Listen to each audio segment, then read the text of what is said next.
The year 1398 was one of the darkest years in Delhi's history. Bodies lay on the streets, shops were looted, towers were made from the heads of the dead. Delhi had never seen such destruction. The city remained broken for almost 100 years. This attack was led by a cruel and ruthless invader who came from nearly 1600 kilometers away. He called himself a true follower of Genghis Khan. But he did what even Genghis Khan and his successors could not do. He looted Delhi. This man was Timur Lung. To reach Delhi, he crossed icy mountains, burning deserts, and dangerous rivers like Sutlej, Ravi, and Jhelum. He even crossed the high Pamir plateau known as the roof of the world. All this just to plunder the people of Delhi. But the disaster that came with Timur did not destroy only Delhi. Like a swarm of locusts that destroy every field in its path, Timur's army in 1398 destroyed everything it touched. Cities were burned, states were crushed, millions of innocent people were killed, both Hindus and Muslims. Anyone who stood in his way was slaughtered. But this raises a question. Why did Timur attack Delhi? What was so special about this city that he travelled 1600 kilometers to reach here? To find out, watch this video till the end, because if you do not know your history, how will you ever know yourself? Delhi was not just a center of power, it was also one of the richest cities in the world.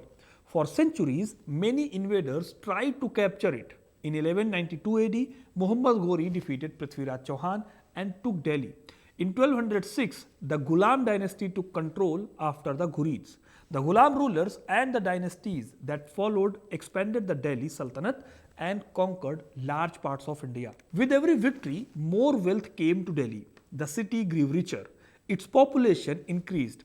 Sultans like Alauddin Khilji and Firoz Shah Tughlaq gathered huge amounts of wealth. Over time, Delhi became one of the richest cities in the world.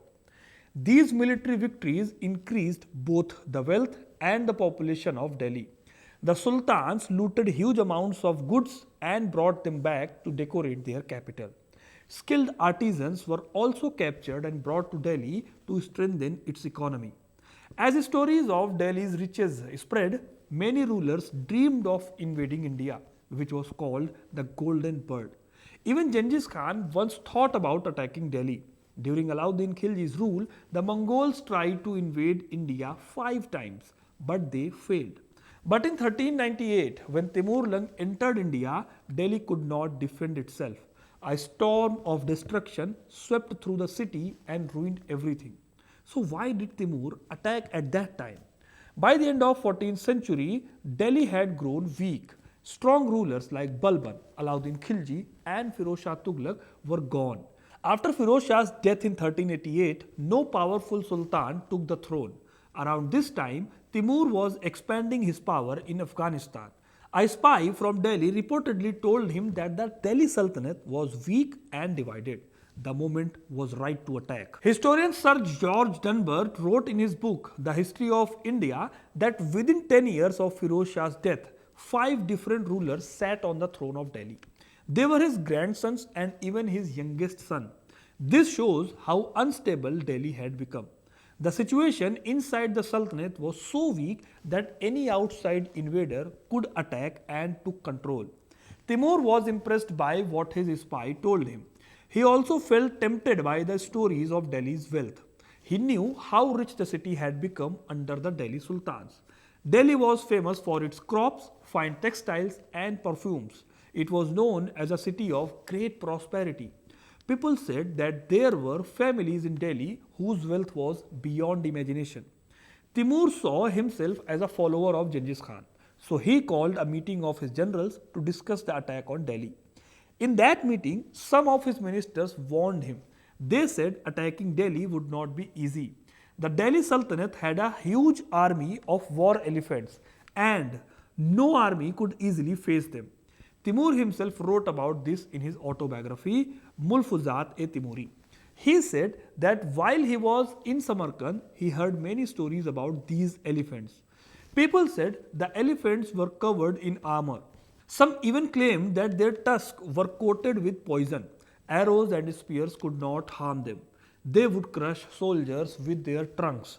They could even uproot trees. They were so powerful that any army facing them would break in fear. Many rulers would have stepped back after hearing such stories, but Timur was not like that. He liked challenges. He wanted to conquer the world like Genghis Khan, so he ignored his minister's warning. He wanted the wealth of Delhi. After a few days, he called his ministers again. He told them it would take only a few months. If they conquered Delhi, they would gain huge wealth, and if things become difficult, they could return. Timur was ready to take the risk. In the end, his ministers also agreed. The army was ready. In August, Timur Lung marched towards Delhi. He had prepared carefully. He had around 1 lakh soldiers and nearly 2 lakh horses. Moving such a huge force across 1600 kilometers was not that easy. The journey was full of danger. Historian Justin Marozi writes in his book Tamerlane, Sword of Islam, Conqueror of the World, that Timur was experienced in war, but he did not fully understand how hard the road to Delhi would be.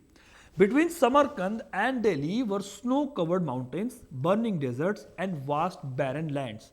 In many places, not even a single grain could grow for the soldiers to eat. Any other army might have turned back, but Timur refused. Even when his horses and soldiers died on the way, he kept moving. After nearly 3 months of travel, Timur finally reached Sindh. Delhi was now only a few hundred kilometers away. When the news reached Delhi, fear spread across the city. And on his way from Sindh to Delhi, Timur carried out mass killings in several places. Before Timur himself entered India, he sent his grandson Pir Muhammad ahead. Pir Muhammad was the son of Ghiyasuddin Jahangir. Pir Muhammad led the first attack. He crossed the Indus River and captured the province of Uch. After that, he moved toward Multan. He laid siege to the city for 6 months and finally captured it. He then marched further and took control of Pakpattan and Dipalpur, even before Timur and Ghiyasuddin Jahangir reached there. When the people of Dipalpur resisted, Pir Muhammad's soldiers killed around 500 people. In this way, Timur's army destroyed everything in its path. On September 24, 1398, Timur crossed the Indus River and reached the Jhelum.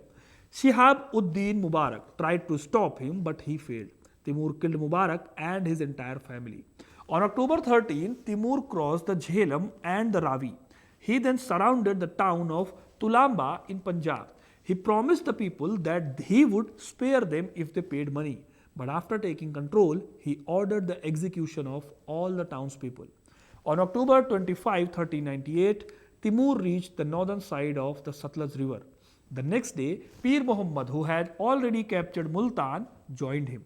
During the invasion, Pir Muhammad led the right side of Timur's army. Historian Surinder Singh, in his book The Making of Medieval Punjab, Politics, Society and Culture, writes that Timur killed large number of people during this campaign. He also attacked and destroyed Bhatner in Rajasthan and Sirsa in Haryana before moving towards Delhi. Timur writes in his book that the Rajputs of Bhatner first accepted defeat, so he pardoned them. But the Rajput had not truly surrendered. The Rajput king of Bhatner, Dula Chand, gathered an army of both Hindus and Muslims and challenged Timur again.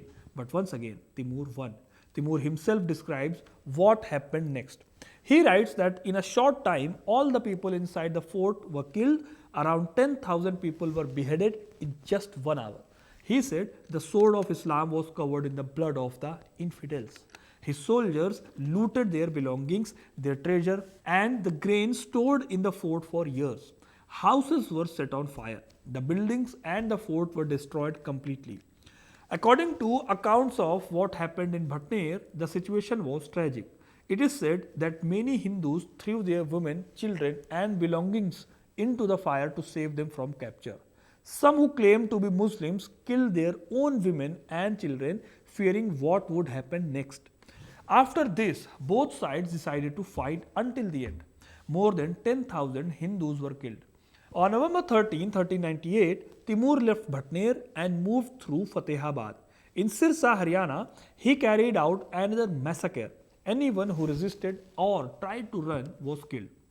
Aharwan was burned and looted. In Tohana, around 2,000 Jats were killed.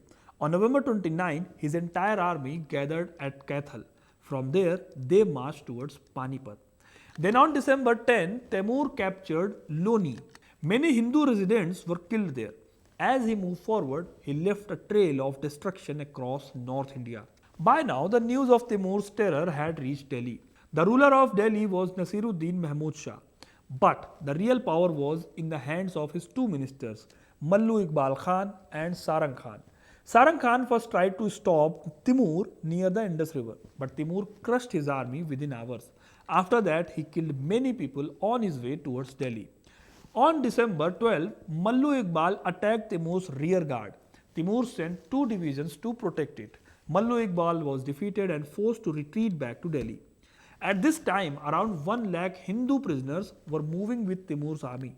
They had been captured during earlier attacks. As Timur moved closer to Delhi, he feared that these prisoners might rise in revolt during the siege. So he gave a brutal order. He ordered their execution. One by one, the prisoners were killed. Timur then reached the gates of Delhi, spreading fear and destruction. Sultan Nasiruddin Mahmud had a small army, but he depended heavily on his war elephants. Around 25,000 to 40,000 soldiers, along with 120 elephants, were prepared to face Timur. Timur knew about these elephants and he had already made plans to deal with them. His eyes were fixed on the treasury of Delhi. He was ready for the final battle. On December 17, 1398, the armies of Mallu Khan and Sultan Mahmud Shah came out of the Delhi gate to face Timur.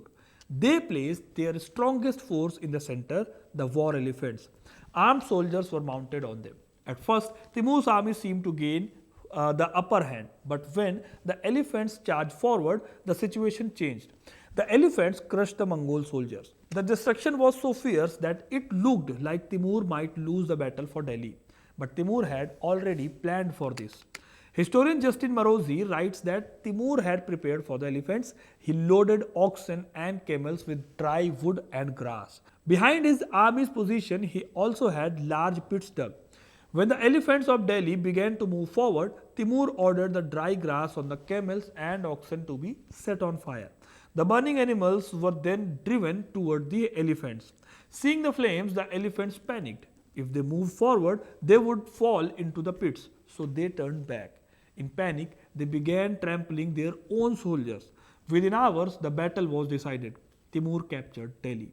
Sultan Mahmud Shah and his minister Mallu Khan fled into the forest. Then Timur's army did what they had come for. They began looting money, gold and grain from every street of Delhi.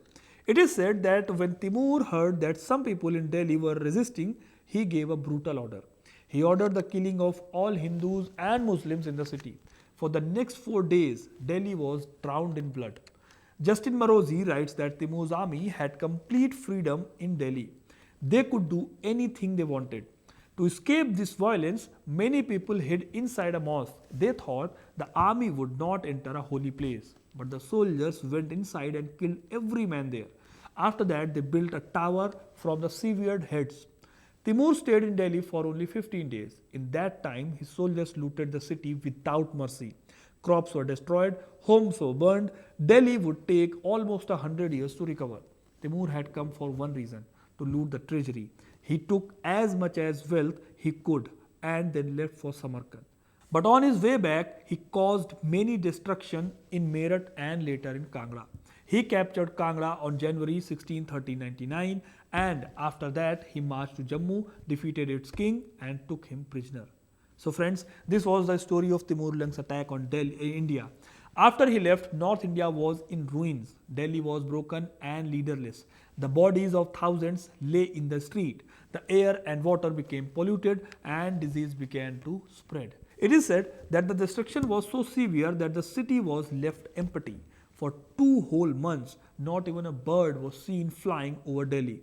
So this was the story of Timur's invasion of Delhi. A city that once stood strong was destroyed in just a few days.